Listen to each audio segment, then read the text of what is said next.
अगला T seed treatment, जो हमारे किसान भाई पश्चिम उत्तर प्रदेश में कम करते हैं, लेकिन कुछ किसान भाई अब उसको बहुत तल्लीनता से कर रहे हैं।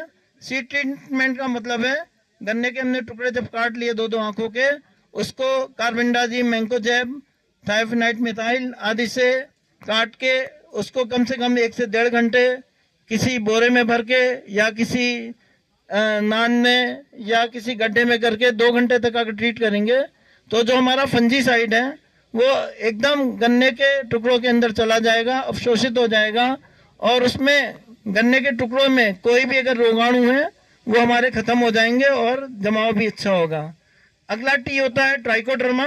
इसके लिए हमारे राजकुमार तोमर जी ने विस्तार से बता दिया है, तो उसमें मैं ज़्यादा आगे आपको नहीं बताऊंगा। अब एक बात आती है सॉइल हेल्थ पे, मिट्टी के स्वास्थ्य पे। मिट्टी का स्वास्थ्य बहुत बिगड़ता जा रहा है। कहने का मतलब ये है कि मिट्टी का स्वास्थ्य क्यों बिगड़ रहा है, क्योंकि हम एक फसल बो रहे हैं, उसको काट के 2 दिन बाद दूसरी फसल बो दे रहे हैं, तो मिट्टी को आराम नहीं मिल पा रहा है। और पश्चिम उत्तर प्रदेश की मिट्टी वेंटिलेटर पे चली गई है। मतलब अब इसमें हम कुछ भी करें तो अच्छी वैरायटी भी लाएं, अच्छा खाद पानी भी डालें, तो इतना ज़्यादा पैदावार नहीं बढ़ने वाली है। पैदावार लगभग स्थिर सी हो गई है। तो इसके लिए आपको क्या करना है कि जैसा बताया राजकुमार जी ने, गहरी जुताई करेंगे गन्ना बोने से 10-15 दिन पहले, तो मिट्टी को रेस्ट मिलेगा। इसमें आप फिर इसमें कीट पतंगे बुगले ले जाएंगे इसको, और इसमें आप ट्राइकोडर्मा डाल देंगे तो मिट्टी को और आराम मिलेगा। और 15-20 दिन का इस तरह से रेस्ट मिल गया मिट्टी को, तो और ट्रेंच विधि से बुआई से भी मिट्टी, बीच वाली मिट्टी को रेस्ट मिलता है। आप गन्ने में फसल में बीच में ढैसा बो के उसको भी मिला सकते हैं, तो उससे भी जमीन की शक्ति बढ़ती है। हमारे मुजफ्फरनगर का ऑर्गेनिक कार्बन लगभग 0.40 आ गया है, जो 0.75 होना चाहिए। तो मिट्टी का स्वास्थ्य हमें हर हालत में बढ़ाना है, और कुछ कुछ मिट्टी 45-50 दिन के लिए खाली भी छोड़नी है, तो ये काम कर लीजिएगा।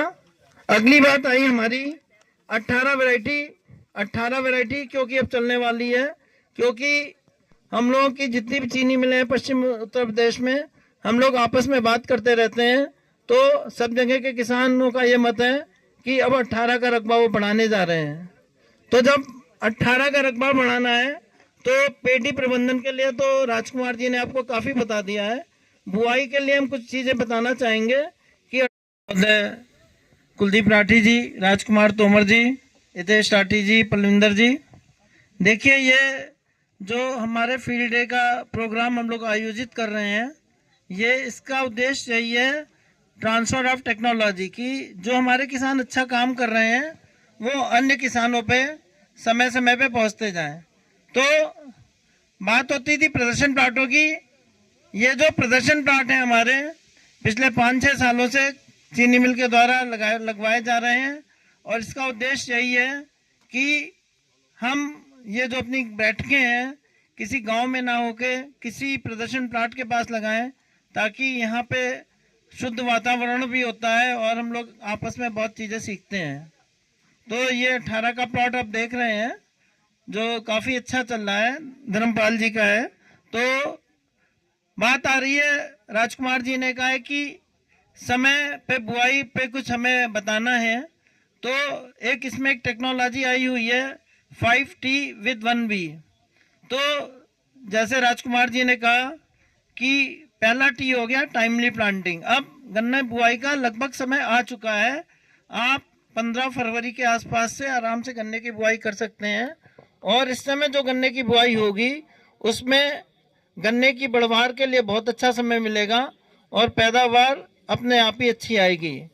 जो हम गन्ना गेहूं काटने के बाद बोते हैं उसमें गन्ने को बढ़वार का समय नहीं मिलता और पैदावार लगभग आधी हो जाती है। तो पहला टी ये हो गया।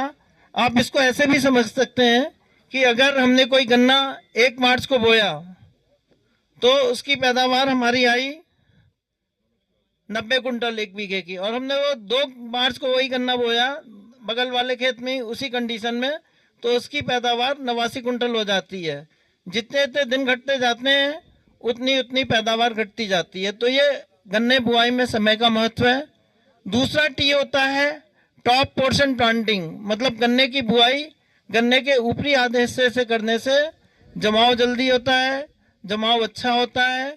और जो सबसे ज़्यादा फायदा होता है कि मान लो जैसे आपको पूरे गन्ने से गन्ना बो रहे हैं तो 5-6 कुंटल गन्ना लगेगा, अगर ऊपर वाले हिस्से से बोया तो उतनी आंखें आपको 2 कुंटल से ही मिल जाएंगी और लगभग आपके 800-900 रुपये आपको बचत हो जाएगी और गन्ने का जमाव भी ज़्यादा होगा। तो ये टॉप पोर्शन प्लांटिंग बहुत अच्छा नया वैज्ञानिक तरीका है और बहुत सारे किसान इसको अपना रहे हैं।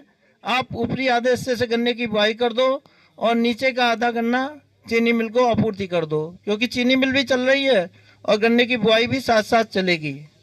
तीसरा टी हो गया हमारा ट्रेंच प्लांटिंग, मतलब चौड़े खुर से बुआई, गड्ढे विधि, मतलब नाली बना के जो हम गन्ने की बुआई करते हैं उसमें जमीन को बीच में रेस्ट भी मिल जाता है और पैदावार ज़्यादा मिलती है। आजकल ट्रेंच वाले उपकरण बहुत आ गए हैं कि पहले ट्रेंच से हमने बुआई की, उसमें मिट्टी भी चढ़ गई, बाद में सारा काम उससे करते हैं तो पैदावार बहुत अच्छी मिलती है सामान्य विधि से।